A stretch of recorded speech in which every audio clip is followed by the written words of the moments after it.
مجید فرقان حمید میں رب ذوالجلال ارشاد فرماتا ہے ما جعل اللہ لرجل من قلبین فی جوفی، اللہ نے کسی انسان کے سینے میں دو دل نہیں رکھے، ہر انسان کے سینے میں ایک دل ہے۔ میں اس بات پہ حیران ہوں کہ ان مولویوں کے شاگرد آج تک یہ نہیں کہتے کہ ہمارے استاد سے فلاں مسئلے میں خطا اجتہادی ہوئی ہے، اپنے استاد کی جانب خطا اجتہادی کرتے ہوئے وہ 100 بار سوچتے ہیں۔ جس شخص کو خطا اجتہادی کا ہی مطلب مفہوم کا پتہ نہیں ہے، اس کو کیا دلائل پیش کیے جائے؟ یہ شخص ایسا دو منہ سانپ ہے اور ایسا منافق قسم کا یہ شخص ہے کہ ایک طرف یہ تحریک لبیک یا رسول اللہ صلی اللہ علیہ وسلم میں شامل تھا، تو دوسری طرف یہ شیخ منہاج کے بھی ترانے پڑھ رہا تھا۔ بسم اللہ الرحمن الرحیم، صلی اللہ علی النبی الامی وآلہ واصحابہ وبارک وسلم۔ السلام علیکم ورحمۃ اللہ تعالی وبرکاتہ۔ معزز سامعین ذی وقار، عقائد اہل سنت اور نظریاتی اہل سنت کو جتنا نہ تلافی نقصان اہل سنت و جماعت کے لبادے میں چھپے ہوئے جہل نقیب و خطیبوں نے پہنچایا ہے،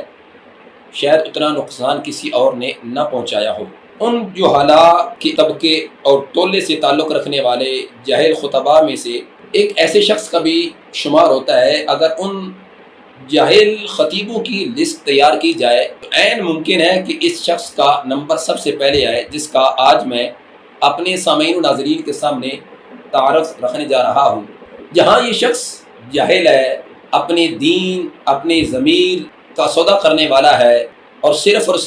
گلوکاروں کی طرح جیسے ان کے فنکشنز ہوتے ہیں اور وہ ان کا ریٹ طے کرتے ہیں، اسی طرح اس شخص نے بھی آج تک امیر کا سودا کیا، عوام اہل سنت کی خون پسینے کی کمائی بٹورتا رہا اور اپنے بیانات بیچتا رہا۔ اور پھر اس کے پروگرامز ایسے بھی ہوئے ہیں کہ جہاں اس نے ایڈوانس عوام اہل سنت سے پیمنٹ تو منگوائی، مگر اس پروگرام میں یہ نہیں پہنچا۔ اگر پہنچا بھی ہے تو 15-20 منٹ گفتگو کرنے کے بعد اس نے وہاں سے نکلنے کی کوشش کی، تو عوام اہل سنت نے اس کو پکڑا کہ جب تم نے ہم سے 60 70 75 80 ہزار تک اپنی ڈیمانڈ کی ہے اور ہم نے پوری کی ہے، تو 15-20 منٹ گفتگو کرنا اس کا کوئی تک نہیں بنتا۔ یعنی اس قدر یہ ضمیر اور دین فروش یہ شخص جس نے اب تک مسلک کا کوئی فائدہ نہیں کیا بلکہ مسلک کو بیچا، دین و سنیت کا سودا کیا، نہ تو عقائد اہل سنت پہ پیرا دینے کے لحاظ سے اس کی کوئی خدمات ہیں اور نہ ہی مدارس دینیا کے قیام اور پھر ان میں علماء و طلباء تیار کرنے کے لحاظ سے اس کی کوئی خدمات ہیں۔ جو شخص خود علم دین سے بہرا ہے، جاہل ہے، جس نے خود علم دین حاصل نہیں کیا، جسے خود کو علم دین سے لگاؤ نہیں، شغف نہیں، تو ایسا شخص جس نے جہاں اپنے دین کا ضمیر کا سودا کیا، اپنے تقریریں بیچی، عوام اہل سنت کے خون پسینے کی کمائی ان سے لوٹی، وہاں اس شخص نے غازی نموسی رسالت غازی ملک محمد ممتاز حسین قادری شہید نور اللہ مرقدہ کے اس نعرہ مستانہ سے مرز وجود میں آنے والی وہ بے مثال تحریک لبیک یا رسول اللہ صلی اللہ علیہ وسلم، اور جس تحریک کے متفقہ طور پہ چیئرمین علماء و مشائخ اہل سنت کی متفقہ رائے سے جس ہستی کو، جس عظیم عالم ربانی کو منتخب کیا گیا،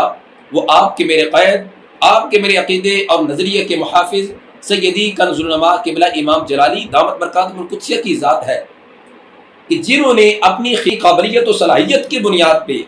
نہ صرف غازی ناموس رسالت غازی ملک محمد ممتاز حسین قادری شہید علیہ رحمہ کی رہائی کا مقدمہ لڑا، بلکہ شہادت کے بعد بھی غازی صاحب علیہ رحمہ کی اس خواہش کو پورا کرنے کے لیے کہ میں ناموس رسالت صلی اللہ علیہ وسلم پہ جان دے رہا ہوں اور نظام مصطفیٰ علیہ السلام کے نفاذ کے لیے میں انتظار میں رہوں گا، کہ جنہوں نے میرے سے محبت کی ہے اور میرے نام کی مالا جپی ہے، جس نام پہ میں جانوا رہا ہوں، اس نام پہ تم نظام نافذ کرنے کے لحاظ سے کتنی کوشش کرتے ہو۔ تو قبلہ امام جلالی زیدی شرفو نے غازی صاحب علیہ رحمہ کی اس درینہ خواہش کو پورا کرنے کے لیے خود سیاست نبوی کی روشنی میں آپ نے بھی حصہ لیا اور جواب مردی کے ساتھ اپنا کردار ادا کیا اور اس تحریک کو آگے لے کر بڑھے۔ غازی صاحب علیہ رحمہ کی شہادت کے بعد ڈی چوک میں یہ شخص پری پلاننگ بھیجا گیا، اور اس کو کنہوں نے بھیجا وہ بھی اگر کوئی ہم سے حقیقت پوچھنا چاہے، کوئی سنی درد رکھنے والا، کوئی سنی عالم، کوئی سنی مفتی، تو ہم سے رابطہ کر سکتا ہے۔ اللہ کے فضل سے ہم گواہوں کی موجودگی میں یہ ساری چیزیں ان کے سامنے رکھیں گے کہ تحریک لبیک یا رسول اللہ صلی اللہ علیہ وسلم میں رخنہ سازی، انتشار و افتراء کرنے والا اور تحریک لبیک یا رسول اللہ صلی اللہ علیہ وسلم کو دو دھڑوں میں تقسیم کرنے والا شخص کوئی اور نہیں ہے، یہی جیل قسم کا خطیب، ضمیر فروش، دین فروش فاروق الحسن نامی شخص ہے۔ اہل سنت و جماعت کا ایک گرینڈ اجلاس ہوا جس کے اندر بڑی بڑی اہل سنت و جماعت کی مقتدر شخصیات بھی تشریف فرما تھی۔ اس اجلاس میں یہ بات رکھی گئی کہ جو ہماری اس تحریک کی روح رواں شخصیات ہیں، جن میں مرکزی کردار قبلہ امام جلالی زید شرف کی ذات کا ہے، ان کے خلاف اگر کوئی تحریک میں شخص آ کر زبان درازی کرتا ہے، ان کی کردار کشی کرتا ہے، ان کی خدمات کو ڈیمیج کرنے کے لحاظ سے اگر کوئی پراپوگنڈا کرتا ہے، تو ہمیں اس شخص کو تحریک سے بیر نکال پھینکنا چاہیے۔ جب یہ بات رکھی گئی تو اسی گرینڈ اجلاس میں یہ فاروق الحسن نامی شخص بھی بیٹھا تھا، تو اس کے لحاظ سے بات کی گئی کہ اس شخص نے قبلہ امام جلالی زید شرف کی ذات کے لحاظ سے یوں باتیں کی ہیں اور فلاں فلاں بندے سے کی ہیں۔ اس شخص نے اسی اجلاس میں بیٹھ کر حضرت مولانا صاحبزادہ مفتی حامد مصطفیٰ جلالی صاحب دامت برکاتہم القدسیہ مبلغ تاریخ صراط مستقیم پاکستان،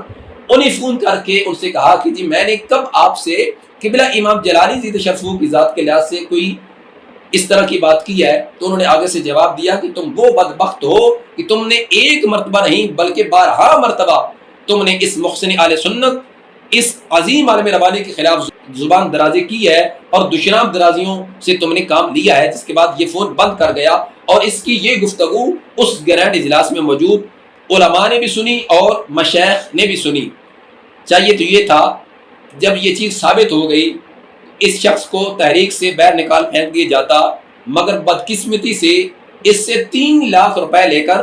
اس کو باقاعدہ تحریک کا حصہ بنایا گیا اور اس کو عہدہ سونپا گیا۔ تحریک کے دستور منشور کے ساتھ کھلواڑ کیا گیا۔ کاش کہ اس وقت آنکھیں کھولی جاتی اور اہل سنت و جماعت کی عظیم تحریک کے مابین رخنہ سازی کرنے والے اس شر پسند عناصر کو ایک طرف پھینک دیا جاتا۔ خاتم بدہن یہ جس مقصد جس مشن کے لیے آیا، اپنے اس مشن میں یہ کامیاب ہوا، اور ہمارے وہ احباب جو اس کی چال کو نہ سمجھ سکے، بتانے کے باوجود، اس کی کارستانیاں دکھانے کے باوجود، صرف اور صرف اس کی گلوکاروں اور گویوں کی طرح آواز پر وہ فدا ہو گئے۔ یہی وہ شخص جس نے دین و سنیت کے نام پہ اپنے بیانات بیچے، اپنے خطابات بیچے، عوامی اہل سنت کے خون پسینے کی کمائی اس نے بٹوری، اور پھر ٹائم دے کر ان سے ایڈوانس منگوا کر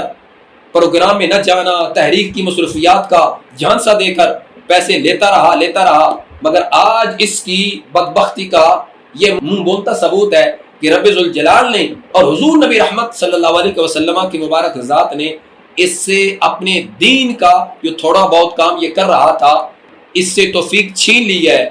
کہ اب یہ موصوف خطابات سے ہٹ کر دنیاوی دولت کے پیچھے دوڑ رہا ہے۔ کبھی گاڑیوں کا شو روم تو کبھی پراپرٹی کا کام کرتا یہ نظر آ رہا ہے۔ جیسے اس نے دین و سنیت کے نام پہ عوامی اہل سنت کو لوٹا، ایسے ہی آج اس شعبے میں آ کر یہ کیا کچھ کر رہا ہے، یہ بھی ایک ناقابل تردید حقیقت ہے۔ اور تاریخ کو اس نے اس قدر نقصان پہنچایا کہ شاید ہم کبھی بھی وہ نقصان پورا نہیں کر سکتے۔ تاریخ لبے پاکستان کا اگر کوئی اس کا ہمدرد ہے تو اس کو سمجھا دے اور اس کو یہ بتا دے کہ قبلہ امام جلالی زید شرف کے اس نظریے جو کہ نظریہ اہل سنت ہے، جو کہ عقیدہ اہل سنت ہے، اس سے کبھی بھی یہ ٹکر نہ لے، وگرنہ بڑے بڑے آئے اہل سنت کے بزم خیش جو شیر تھے، آج ان کا نام و نشان مٹ گیا ہے، لہٰذا اس کی اسی میں ہی بلائی ہے۔ حضرت سیدی قبلہ امام جلالی زید شرف کی ذات کے لحاظ سے یہ اپنی زبان بند رکھے۔ میں اس بات پہ حیران ہوں کہ ان مولویوں کے شاگرد آج تک یہ نہیں کہتے کہ ہمارے استاد سے فلاں مسئلے میں خطا اجتہادی ہوئی ہے۔ اپنے استاد کی جانب خطا اجتہادی کرتے ہوئے وہ 100 بار سوچتے ہیں کہ کہیں اس سے ہمارے استاد کی جلالت علمی میں کوئی حرف نہ آ جائے، تمہارے استاد کی طرف خطا کی نسبت ہو، تمہیں درد محسوس ہو، اور وہ سیدہ خاتون جنت پاک قیامت کی صبح تک جتنی عورتیں بھی آئیں گی اور جنت میں جائیں گی، سیدہ پاک کی غلامی کا دم بھر کے جائیں گی، اس کے بغیر جا نہیں سکتے۔ تو آپ ان کے بارے میں باتیں کریں، آپ کو کس نے اختیار دیا ہے؟ اوقات کیا ہے آپ کی؟ کیا آپ کے وہ پیالے جتنی عقل ہے آپ کی؟ جس شخص کو خطا اجتہادی کا ہی مطلب مفہوم کا پتہ نہیں ہے، اس کو کیا دلائل پیش کیے جائے، اس کی گفتگو کا دلائل کی روشنی میں کیا رد کیا جائے، میں اس سے زیادہ اس پہ کلام نہیں کروں گا، نہ اس کی کوئی حیثیت ہے۔ اللہ تعالیٰ اس قسم کے جاہل خطیبوں، نقیبوں سے اور نوٹ خوروں سے اہل سنت و جماعت کو چھٹکارا نصیب فرمائے، اور اس قسم کے جتنے بھی اہل سنت کے لبادے میں اپنی دنیاوی حرص و ہوس دولت کی صورت میں پوری کر رہے ہیں، اللہ ان کو ہمیشہ کے لیے دنیا کے پیچھے لگا دے اور ساری زندگی وہ دنیا کو حاصل کرنے کے لیے مارے پھرتے رہے اور کبھی ان کی پوری نہ پڑے۔ اللہ اہل سنت و جماعت کو عروج غلبہ نصیب فرمائے اور ہمیں دین سنیت پر استقامت اور دین و سنیت کے غلبہ کے لیے ہر وقت کوشاں رہنے کی توفیق رفیق نصیب فرمائے۔ وما توفیقی الا باللہ۔